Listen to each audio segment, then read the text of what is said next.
Alhamdulillah, wassalatu wassalamu ala rasulillah. Alhamdulillah, kembali pada malam hari ini kita dapat bermajelis kembali, melanjutkan kajian kitab kita, kitab Minhajul Abidin ila Jannati Rabbil Alamin. Kita sudah sampai bab Aqbatut Taubah, ya, tahapan taubat. Dari 7 tahapan-tahapan seorang ahli ibadah menuju kepada Jannatul Rabbil Alamin, menuju kepada surganya Allah Subhanahu wa taala. Ya, sebelum kita lanjutkan, kita review dulu. Ya. Yang minggu kemarin nggak masuk siapa? Angkat tangan. Minggu kemarin nggak masuk. Isan terus. Lain masuk semua ya? Masuk. Oke. Ihfal. Apa arti aqbah? Aqbah, tahapan.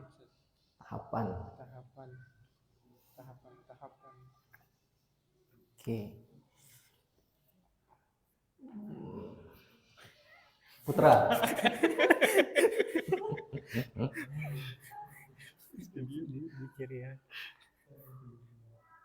Ya, di paragraf yang pertama, ahaduhuma liyahsila laka taufiqut ta'ah. Apa maksudnya?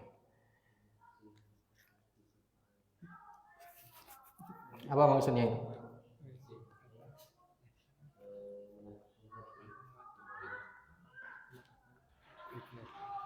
Mendapatkan taufik. Oke. Rizki.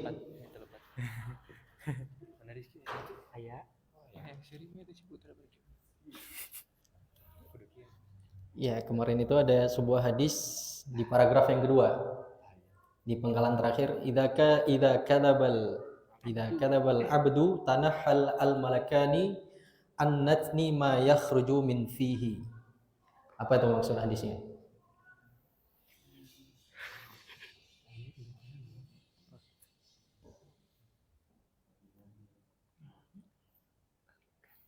Gak ingat sama sekali?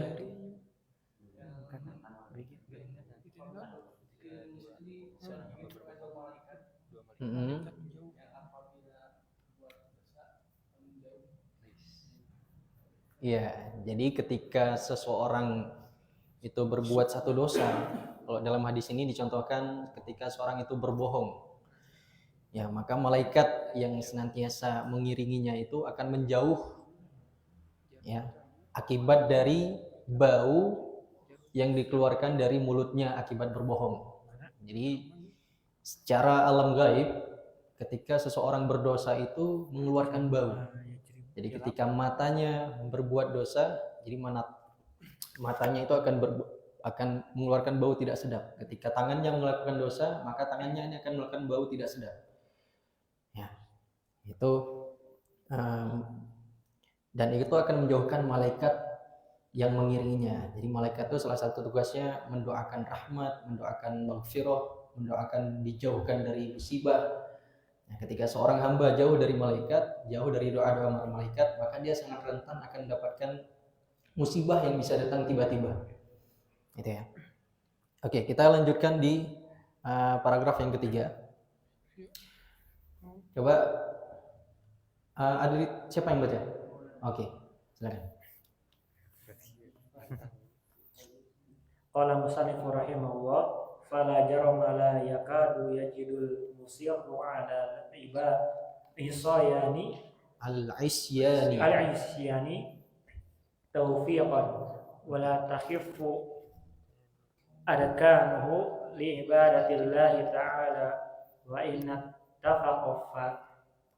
in ittafaqa fa bi kaddin la halawata ma'ahu wala safwata wa kullu zalika li syu'mi az-zunubi wa tarki taubati wa laqad sadaqa man qala idza lam taqwa ala qiyamil laili wa siyamin nahari fa'lam annaka makbulun wa qad kibbalat Waqad kabbalat wa qad kabbalatka khati'atuka fahadha hadhihi hadhihi. Oke, cukup. Jadi kalau ketika baca Arab Gundul tuh qalqalahnya itu nggak harus seperti ketika baca Quran. Waqad kabbalat, nggak harus. Jadi nggak berdosa. Gitu ya. Jadi kalau ngomong orang Arab sendiri itu kadang beda-beda nanti makhrajnya. Kadang to aja bisa ada keluar hamesnya gitu ya. To. Jadi beda-beda. Kalau sudah keluar dari tilawatul Quran itu sudah kaidah tajwid tahsin kadang paling yang dipakai itu panjang pendek karena itu mempengaruhi arti sama makhraj. Ya. Jadi kalau seperti sifat-sifatnya itu mungkin agak kurang. Jadi waqad kabbalatka khati'atuka fahadhihi hadhihi fala jarama la yakadu yajidul musirru 'ala al-isyani taufiqan.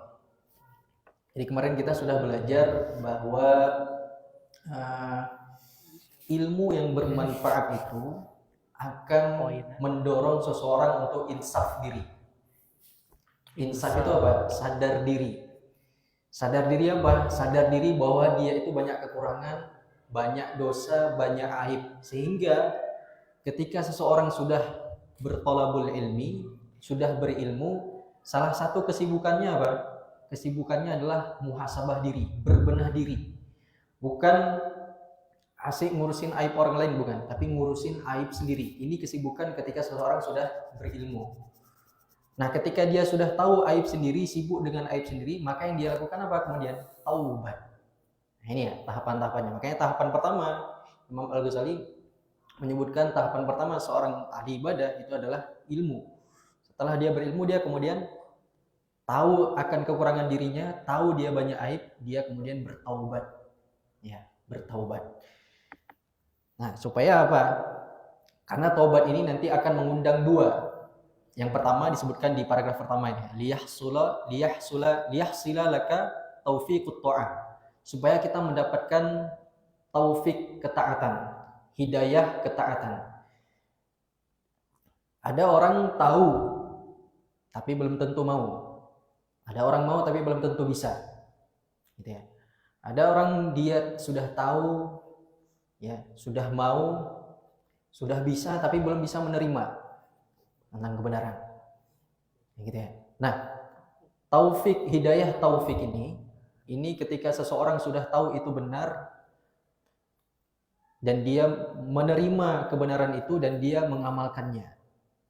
Nah, dan dia kemudian istiqomah dengan ketaatannya. Ini ya. Dan jalannya itu dengan taubat terlebih dahulu. Jadi kalau dalam bahasanya Al-Ghazali, takhalli namanya. Takhalli itu mengosongkan diri, membersihkan jiwa dari kotoran-kotoran dosa, baik itu dosa batin. Dosa batin itu seperti iri, dengki, sombong, ya, dan dosa-dosa lahiriah. Dosa-dosa lahiriah seperti suka berbohong, ya, mengumbar pandangan, lisannya mudah mengucapkan kata-kata kotor, ya, sulit mengucapkan kata-kata yang baik, gitu ya. Nah, setelah takhalli tadi, ketika jiwanya sudah bersih, maka kemudian jiwanya ini siap menerima hidayah dari Allah Subhanahu wa taala. Jadi hidayah ini seperti cahaya, seperti kita paling kuning. Dia cahaya ini hanya akan bisa masuk dan bisa ditampung oleh wadah yang bersih, wadah yang senantiasa ditazkiyah, dibersihkan, disucikan. Ya. Kalau wadahnya itu kotor, wadahnya itu penuh dengan kerak dosa, maka akan sulit masuk cahaya ke dalamnya. Ya. Nah, makanya di sini di paragraf yang ketiga, Imam Al-Ghazali menjelaskan fala jarama la yakadu yajidul musirru 'alal isyan taufiqan. Fala jarama. Maka sudah pasti la yakadu yajidu al-musirru 'alal isyani taufiqan. Sudah pasti seseorang al-musirru, seseorang yang terbiasa alal isyan dengan maksiat, itu sudah dipastikan hampir tidak bisa mendapatkan taufik ini. Taufik menerima kebenaran, bisa mengamalkan kebenaran. Dia sudah tahu sholat 5 waktu itu wajib, tapi dia belum mampu. Seorang yang bermaksiat, dia tahu sholat itu wajib, tapi karena dia terbiasa maksiat, terbiasa berbuat dosa, maka dia akan ada rasa berat untuk bisa melaksanakannya. Ya. Makanya disebutkan di penggalan berikutnya, wala takhifu arkanuhu li ibadatillahi ta'ala. Jadi orang yang terbiasa dengan maksiat, wala takhifu arkanuhu, berat tubuhnya, jiwa raganya ini berat sekali untuk diajak beribadah kepada Allah. Gitu ya. Berat diajak sholat, berat diajak puasa, berat diajak untuk bermajelis ilmu, li ibadatillah. Wa ini tafaqo, meskipun dia mungkin maksiat iya, tapi sholatnya juga iya, baca Qur'annya juga iya, dia juga hafal Qur'an misalnya. Wa ini tafaqo, dan meskipun dia ini al-musirru alal isyan, dia ini orang terbiasa bermaksiat, tapi juga kok ibadahnya juga lancar. Fabikaddin la halawata ma'ahu wala safwata. Maka sebenarnya dia itu melakukannya dengan penuh rasa berat, penuh dengan beban. Jadi dia sholat la halawata, sholatnya itu tidak ada nikmatnya sedikit pun, wala safwata, dan tidak ada keikhlasan. Kan Nabi mengatakan, ya Bilal arihna bis sholah, wahai Bilal tenangkanlah kami dengan sholat. Jadi sholat itu sebenarnya membawa ketenangan, ya, berhenti dari kesibukan aktivitas dunia yang hiruk pikuk, yang kadang membuat kita stres, depresi. Itu kan dunia semua kan. Nanti kira-kira IPK-nya apa nih, ulangan besok, kemarin UAS kemarin bagus nggak nilainya. Nah, ini uang semester belum dibayar. Itu kesibukan dunia semua yang belum punya pasangan. Yang udah punya pasangan pun stres. Ya, Kang Isan. Kamu Gara belum punya pasangan stres gitu. Yang sudah punya pun stres. Nah, makanya Nabi mengatakan arihna bistolah, ya Bilal arih, ya Allah, ya wahai Bilal, kumandangkanlah adzan, kita akan segera melaksanakan salat supaya jiwa kita ini tenang kembali. Nah, kalau orang itu terbiasa dengan maksiat, dia tidak akan bisa mendapatkan ketenangan itu ketika dia sholat. Dia mungkin raganya sholat, tapi pikirannya kemana-mana. Hatinya tidak hadir ketika dia sholat, pikirannya tidak di dalam masjid ketika dia sholat. Gitu ya. Wala safwata, dan tidak ada keikhlasan. Dia sholat mungkin karena momennya mungkin Ramadan, semua orang sholat. Kalau dia nggak sholat nanti khawatir dikucilkan, khawatir diomongin di belakang. Atau mungkin karena di pesantren gitu ya, di pesantren karena ada yang suruh, ada yang maksa, ada yang bangunin. Ya. Kalau nggak dilakukan kena hukuman. Tapi kalau di rumah ketika sendiri nggak ada yang kontrol, nggak ada yang ngelihat, siapa yang tahu?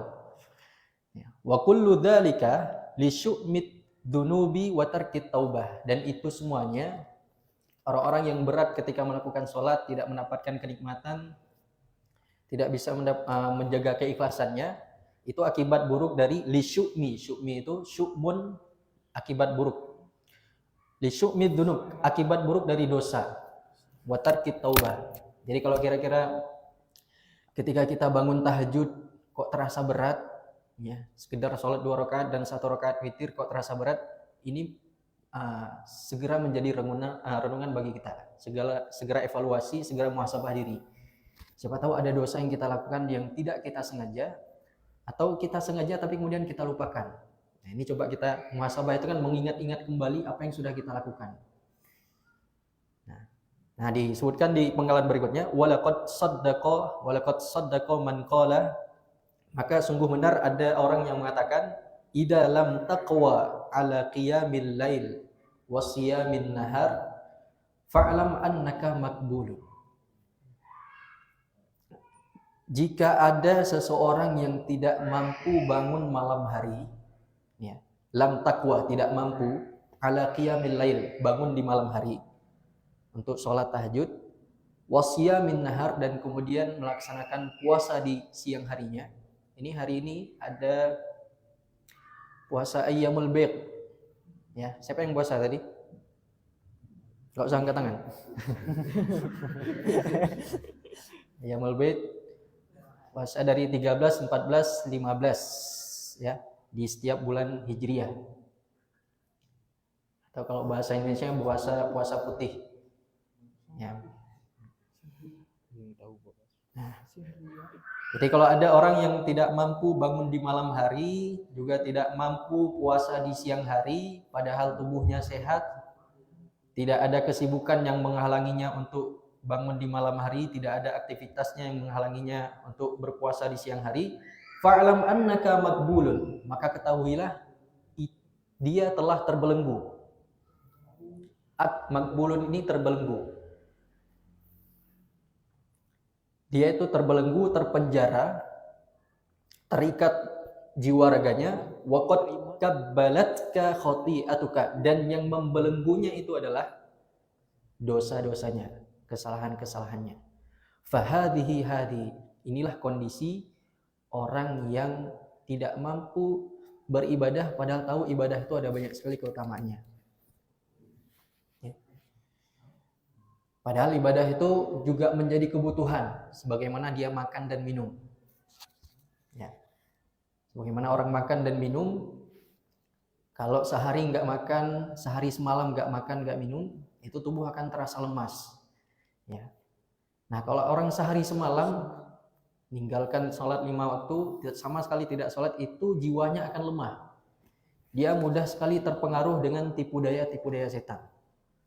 Orang-orang ini mudah sekali terpengaruh dengan pikiran-pikiran sesat. Gitu ya. Ini kondisi seseorang yang terbiasa dengan maksiat. Jadi memang pengaruh maksiat itu buruk sekali. Ya, buruk sekali. Jelek sekali pengaruh maksiat itu. Dia akan menghalangi seseorang dari mendapatkan keberkahan, mendapatkan kebaikan-kebaikan. Nah, ini sebab yang pertama kenapa kita harus bertaubat, yaitu supaya kita mendapatkan taufik dari Allah, yaitu taufik itu menerima kebenaran, kita bisa mengamalkan kebenaran itu, dan kita bisa istiqomah di atas ketaatan. Ya. Sebelumnya ada yang bertanya terlebih dahulu? Nggak ada? Ada yang mau tanya kosakata? Nggak apa-apa. Ada yang terlewatkan mungkin? Antara paham semua atau nggak paham sama sekali? Wabikaddin itu dengan rasa berat, ya. Dengan berat hati. Wabikaddin. Jadi ada beban dia ketika dia sholat tuh. Ada beban yang harusnya sholat itu bisa menghilangkan beban, justru dia sholat itu nambah beban. Ya kan? Kalau di dalam surat Al-Baqarah itu juz kedua, ya ayyuhalladzina amanu sta'inu bis-sabri was-shalah. Wahai orang yang beriman, minta tolonglah kepada Allah dengan bersabar dan sholat. Ya. Tapi orang yang bermaksiat nggak bisa dia minta tolong sama Allah dengan sholat, karena sholat sendiri itu berat bagi dia. Nah, kemudian mau sama siapa dia minta tolong? Maka orang-orang ini seperti nantinya akan berharap kepada manusia. Dia hanya bergantung pada manusia, berharap kemurahan dari manusia. Padahal manusia itu berharap kepada manusia itu adalah patah hati yang disengaja. Dan ketika berharap pada manusia itu adalah patah hati yang disengaja, yang disengajakan. Maka jangan berharap kepada manusia, berharap kepada Allah. Oke, kita lanjut yang kedua. Kenapa kita harus bertaubat? Yang kedua, watsani minal amrayni. Kenapa kita harus bertaubat? Innama talzimuka taubah lituqbala minka ibadatuka. Kenapa kita harus bertaubat? Supaya ini ya, innama sesungguhnya talzimuka diwajibkan bagimu at-taubah bertaubat lituqbala supaya diterima minka ibadatuka ibadahmu, supaya ibadah seseorang itu diterima di sisi Allah, maka dia wajib bertaubat. Wajib bertaubat atas dosa-dosanya.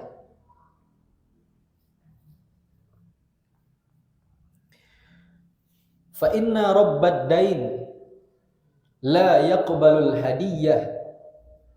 Karena ini beliau memberikan permisalan.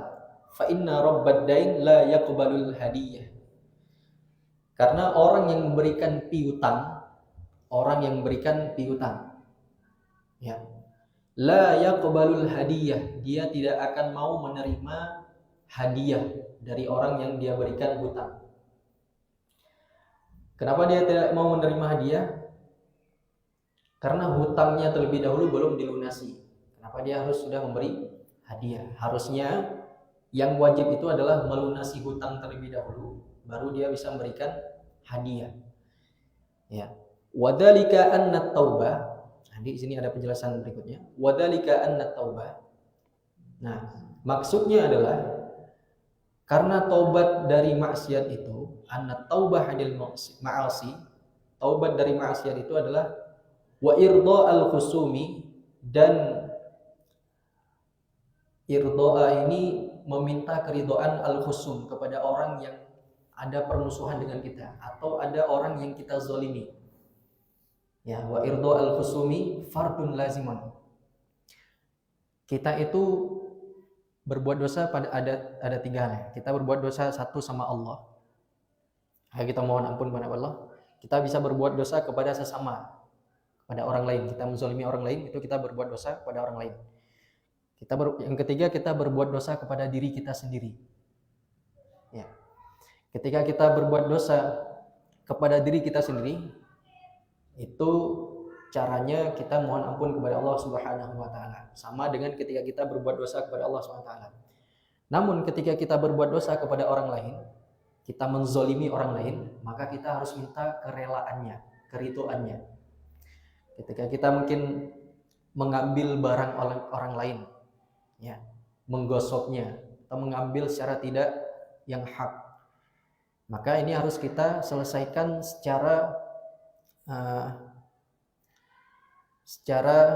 face to face, langsung ketemu orangnya, minta keridhaan. Kalau dia tidak ridho, pengen dibalikin haknya, harus segera dibalikan.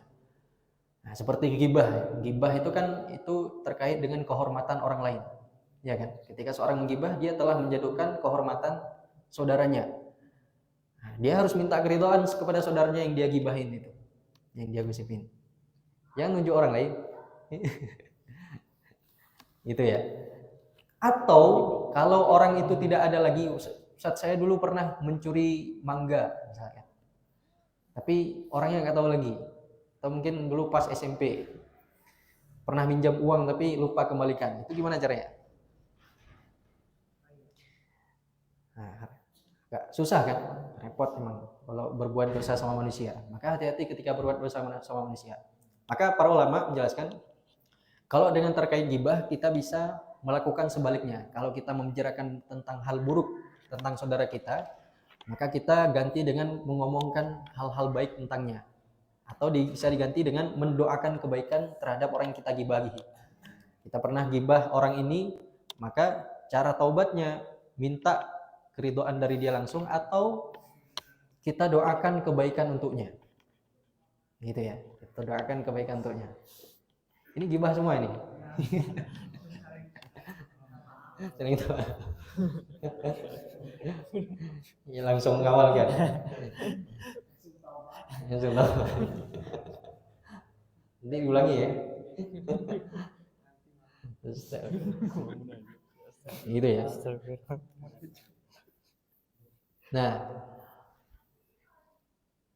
Nah, hal-hal ini nggak dipahamin sama orang-orang yang punya jabatan, orang-orang yang punya kedudukan tinggi.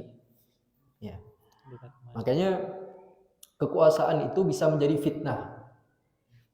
Kekuasaan, popularitas, terkenal, itu di satu sisi bisa menjadi fitnah, di satu sisi bisa menjadi rahmat. Ketika memang jabatan itu, popularitas itu bisa mendatangkan kebaikan-kebaikan, menjadi wasilah dakwah, menjadi wasilah untuk menebar kebermanfaatan. Tapi ketika tidak dilakukan sebaliknya, maka dia akan menjadi bumerang bagi dia, akan jadi kezaliman. Ya, ibaratnya di Indonesia ini ada 280 juta sekian penduduknya. Nah, itu kalau seorang presiden buat kezaliman, itu susah kan kita ampunan dosanya kan? Susah sekali. Ya. Susah tobatnya. Makanya hati-hati ketika menzalimi orang lain. Ya, hati-hati sekali ketika mengambil yang bukan haknya. Ya, hati-hati sekali. Kita lanjutkan. Wa ammatul ibadati allati taqsuduha naflun. Sedangkan secara umum amal ibadah yang dilakukan seseorang itu bersifat sunnah. Jadi maksud dari fa inna rabbad dain la yaqbalul hadiyah, seorang yang memberikan piutang itu tidak akan menerima hadiah kepada orang yang dia berikan hutang. Itu orang ini melakukan dosa tapi dia sibuk dengan amalan-amalan sunnah. Ada orang yang dia itu melakukan transaksi riba, ya. Dia melakukan transaksi riba, tapi dia melakukan puasa sunnah. Jadi dia berpuasa dari hal yang halal, tapi dia memakan sesuatu yang haram. Ya. Fakaifa yuqbalu minka tabarruka wad-dainu 'alaika halun lam taqdihi. Maka bagaimana bisa hadiahmu, amalan-amalan sunnahmu itu diterima sedangkan kewajiban seperti memohon keridhaan orang yang kita zalimi itu tidak kita segera tunaikan. Ya. Jadi kita ada kewajiban yang harus kita lakukan tidak kita lakukan, tapi amalan yang sunnah malah kita tunaikan seperti itu. Jadi kewajiban dulu diselesaikan semuanya, dan kemudian dilengkapi kewajiban itu dengan amalan-amalan sunnah. Karena amalan sunnah itu menjadi penyempurna terhadap kewajiban-kewajiban yang kita lakukan. Seperti itu ya. Makanya dijelaskan di selanjutnya, wa kaifa tatruku li ajlihi al halal wal mubah wa anta musirrun ala fi'lil mahdur wal haram. Bagaimana kamu meninggalkan yang halal dan mubah seperti puasa. Jadi seseorang berpuasa di siang hari, wa anta musirrun ala fi'lil mahdur wal haram. Sedangkan dia itu terbiasa melakukan perbuatan-perbuatan haram. Dia berpuasa dari makan dan minum, tapi pandangannya diumbar. Lisannya tidak bisa dijaga untuk tidak mencerca orang lain. Jari jemarinya tidak bisa ditahan untuk tidak mengetik hal-hal yang buruk tentang orang lain. Ini ya. Atau membuka hal-hal yang tidak seharusnya dibuka. Seperti itu. Wa kaifa tunajihi wa tad'uhu wa tuthni alaihi wa huwa wal iyadu billah 'alaika ghadban. Dan bagaimana bisa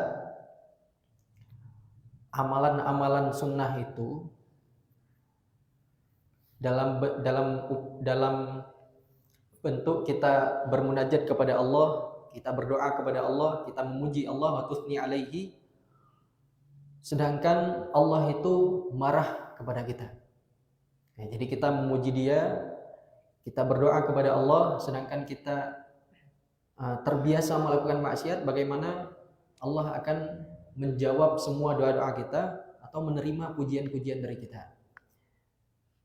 Jadi bertaubat dari dosa-dosa yang kita lakukan itu lebih wajib dan harus segera tunaikan daripada menyibukkan diri dengan amalan-amalan sunnah.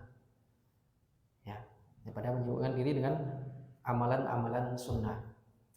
Ini sebab yang kedua kita memohon supaya Allah berikan taufik berupa taubat supaya amal ibadah kita diterima di sisi Allah Subhanahu wa taala.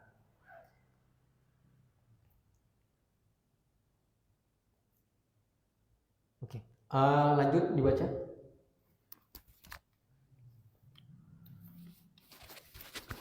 Atau ada yang mau ditanyakan sebelumnya? Sebelum kita lanjut, baik kosakata atau ada yang belum paham?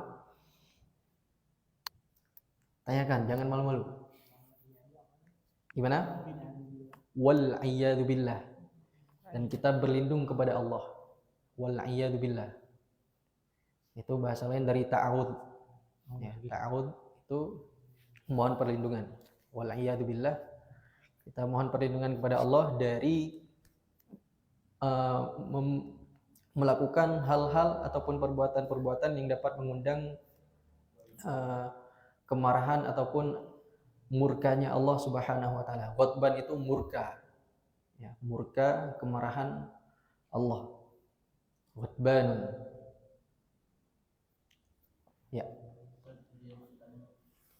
Terkait seorang yang dia kelalaian dalam ibadahnya karena tadi terbelenggu oleh dosa-dosa, terpenjara oleh kemaksiatan-kemaksiatannya. Apakah hanya cukup dengan bertobat saja atau harus ada upaya untuk dia juga berusaha untuk memperbaiki, dalam artian bersungguh-sungguh dalam tadi dia melaksanakan tahajudnya, terus dia berusaha untuk bangun di malam hari, atau hanya cukup bertobat kemudian Allah menggunakan untuk beribadah? Apa cukup sampai di situ saja atau memang dari orang itu juga ada upaya untuk dia mau memaksakan diri untuk melaksanakan itu? Ya. Itu jawabannya ada di paragraf setelahnya. Ya. Nah, paragraf setelahnya. Memang belum ya. Di paragraf itu nanti di paragraf ini ya.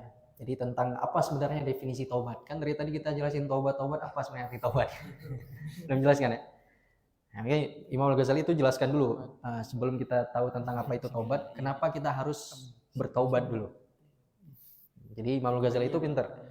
Jadi beliau membuat alasan dulu yang logis kenapa kita harus bertaubat. Nah, setelah kita tahu alasannya, nah baru kita maka timbul dari pertanyaan ini pertanda Ustaz Lutfi ini paham. Nah, pertanda paham. Jadi as-su'alu nisful fahmi. Pertanyaan itu sebagian dari pemahaman. Ya, enggak tanya ini yang Paham banget. gitu ya. Ada. Nanti kalau di sini sekilas. Innahu taubat itu tarku ikhtiyari dambin sabaqa mithluhu anhu. Yaitu taubat itu adalah ikhtiar, usaha, upaya. Nah, upaya meninggalkan dosa-dosa yang pernah dia lakukan. Manzilatan la suratan. Secara batin terlebih dahulu, secara hatinya dulu yang harus ditaubatin. Jadi dari hati. Dari hati ini bentuknya adalah penyesalan. Dia harus menyesali dulu. Jadi ada orang yang kayak seperti ini ya. Narapidana obat-obatan terlarang. Bawa sabu atau dia konsumsi sabu atau dia pengedar ganja atau dia konsumsi ganja di penjara. Ketika di penjara kan dia nggak bisa melakukan aktivitas sebagaimana di luar dia di penjara. Ya. Jadi selama di penjara 2-3 tahun dia nggak ngedar ganja, nggak ngedar sabu-sabu, nggak konsumsi ganja, nggak konsumsi sabu-sabu. Tapi kemudian itu kan bertobat ya. Secara lahir dia tobat karena dia tidak melakukan lagi perbuatan buruknya. Keluar dia dari penjara, ada kesempatan lagi, ada tawaran lagi, dia ulangi lagi. Nah, ini dia kembali lagi kepada maksiat. Ini artinya dia belum bertaubat secara manzilatan. Manzilatan itu dari hati. Jadi taubat yang benar itu adalah dari hati dengan perasaan menyesal, tidak ingin kembali lagi. Ya, tidak ingin kembali lagi. Jadi ketika seorang yang benar-benar sudah bertobat itu, ketika dia dihadapkan dengan dosa yang sama, setelah dia janji untuk bertobat, dia akan betul-betul menahan dirinya, berpaling dari dosa itu. Nah, disitulah dia pertanda tobatnya sudah diterima dari Allah. Ketika dia mampu menjaga dirinya dari dosa yang sama yang pernah dia lakukan dahulu. Gitu ya. Makanya berat. Makanya kalau para ulama mengatakan bersabar untuk tidak bermaksiat itu lebih mudah ketika dengan bersabar setelah bermaksiat. Bersabar sebelum maksiat. Kita belum melakukan maksiat ini ya. Sabar. Walaupun teman-teman sekitar sudah lakukan semua. Pengen sekali. Sabar. Itu lebih mudah ketimbang setelah kita bermaksiat kemudian kita bersabar, itu lebih susah. Paham nggak? Orang yang bersabar untuk tidak berzina. Sabar terus. Walaupun di depannya lewat dirayu segala macam, tahu semua caranya, tapi tahan, betul-betul tahan, sabar. Kalau dia jatuh, maka dia itu pasti akan tergoda untuk mengulangi yang kedua kali dan berikutnya. Itu akan lebih susah sabarnya. Karena kenapa? Sudah tahu caranya. Sudah pernah dia merasakan, pasti akan minta lagi. Karena dosa itu memang candu. Mau pacaran, mau perzinaan, mau korupsi, mau mencuri, mau judol, pinjol. Itu candu semua. Makanya perintah menjauhi zina kan, perintah larangan zina dijauhi, jangan didekatin. Karena sekali didekatin itu akan candu, akan terus ditarik. Ya. Dan bersabarnya akan lebih susah. Nah, gitu ya. Maka itu tadi. Maka harus diawali dari hati penyesalan yang sangat mendalam. Harus diawali dengan penyesalan mendalam. Nanti akan kita bahas di pertemuan selanjutnya. Bagus pertanyaannya. Ini menandakan mohon. Yang lain mungkin ada yang tanyakan?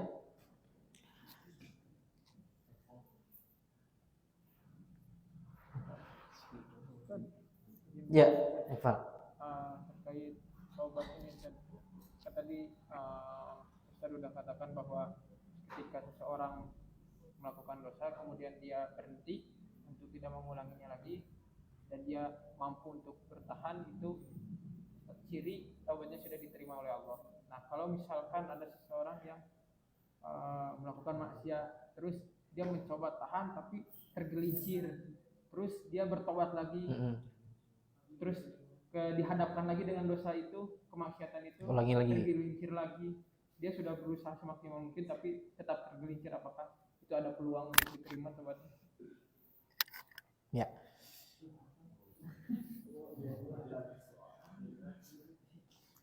Ya, begitulah manusia memang. Itu menunjukkan lemahnya seorang manusia. Lemahnya seorang manusia ketika dia sudah bertobat dari dosa-dosanya, besar kemungkinan dia akan mengulangi kembali. Kalau dia sampai mengulangi kembali, maka jalannya tobat lagi. Kalau dia mengulangi lagi, tobat lagi. Kalau dia ulangi, tobat lagi. Pokoknya selama nafas, masih dia bernafas, masih bisa hidup, masih hidup, terus tobat. Jangan pernah berhenti bertobat. Karena salah satu tipu daya setan adalah membuat seorang manusia putus asa. Ya. Wala tayasu mir rawahillah innahu la yayasu mir rawahillah illa qaumul kafirun. Jangan sekali-kali kalian berputus asa dari rahmatnya Allah. Karena yang berputus asa dari rahmat Allah itu hanyalah orang-orang yang kafir. Orang kafir itu yang tertutup hatinya. Jadi kalau kita sudah berusaha tapi jatuh lagi dosa ini, ya, bertobat lagi, segera bertobat. Kalau jatuh lagi, tobat lagi, segera istighfar. Langsung segera istighfar. Tapi kemudian lakukan muhasabah. Nah, jadi kalau kita pakai kata-katanya Albert Einstein. Jadi kalau seseorang ingin mendapatkan hasil yang beda tapi masih melakukan hal yang sama, maka dia adalah orang yang bodoh sebenarnya. Nah, jadi seorang mukmin pinter. Jadi kalau ingin mendapatkan hasil yang berbeda, maka dia harus melakukan hal yang berbeda juga. Jadi kenapa seseorang ini sudah bertobat berkali-kali tapi jatuh lagi di lubang yang sama? Bisa jadi dia tidak ada melakukan perubahan. Bisa jadi dia masih masih mengikuti langkah-langkah setan tadi. Nah, di sini perlunya muhasabah tadi. Perlu sekali muhasabah.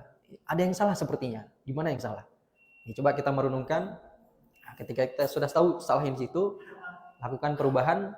Kalau sudah ada perubahan, sudah pasti nanti akan menghasilkan hasil yang berbeda. Gitu ya. Wallahu a'lam bishawab. Nanti dikaji lagi, ya, dibaca-baca lagi sendiri supaya mufradat-mufradatnya bertambah supaya pemahaman kita juga nggak cepat hilang seperti itu yang sudah dipelajari. Allahumma alimna ma yanfa'una wa anfa'na bima 'allamtana wa zidna ilman walhamdulillahi ala kulli halin wa na'udzu billahi min hali ahli nar. Subhanakallahumma wa bihamdika asyhadu an la ilaha illa anta astaghfiruka wa atubu ilaik. Wassalamualaikum warahmatullahi wabarakatuh.